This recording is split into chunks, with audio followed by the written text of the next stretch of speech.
So here we have the Porsche 911 Carrera on a 51 plate. I'm going to start off by showing you around the outside of the car, and then we'll hop in and run through some controls on the inside of it from there. From the outside, of course, you can see it's a two-door car. We have those twin tailpipes that you can see just there. Really nice alloy wheels as well. As I said, we're going to hop in and run through some of the controls, and we'll do that on the inside of the car now.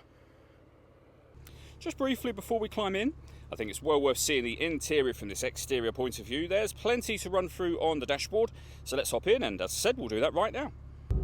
Okay, now that we're inside the car, we're going to start with the dials. On the far left-hand side, we have the battery charge level. We then have the speedometer, the rev counter in the center.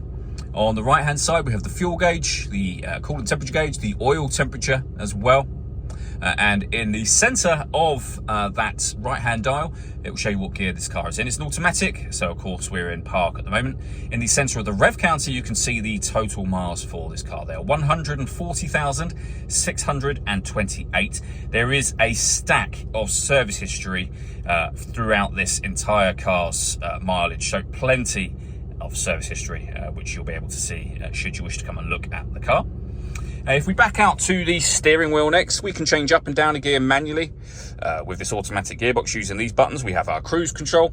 We have controls down here that will allow you to change information on the main display.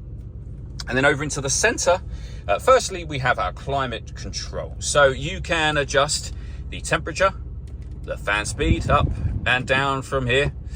You can see the air conditioning is on at the minute, so you can turn it off, on again, or hit auto. The car will now take full control for you to maintain this temperature. You can override that whenever you wish to put it back in a manual mode. We've also got a cup holder up here as well. Working our way down, we then have the main stereo for the car. So you can see we have auxiliary input. You can change the way in which you listen to music with this button. So we have a CD player, auxiliary input, and the radio, of course. Down here, we have a multi-changer. So you can see there 4 discs, the main volume for the stereo over on this left-hand side just here. We have some storage, and then the gear lever for the fully automatic gearbox. Last thing I wanted to mention is the sunroof that you can see just here. So it tilts open and closed, and you can see the fantastic roof lining in wonderful condition as well. The last thing I wanted to show you is the storage space we have at the front of this vehicle.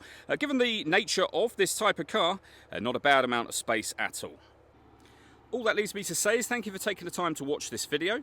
If you'd like to come and see the car for yourself and have a test drive, please feel free to give us a call here at 7daysonly.co.uk. We'd love to hear from you soon.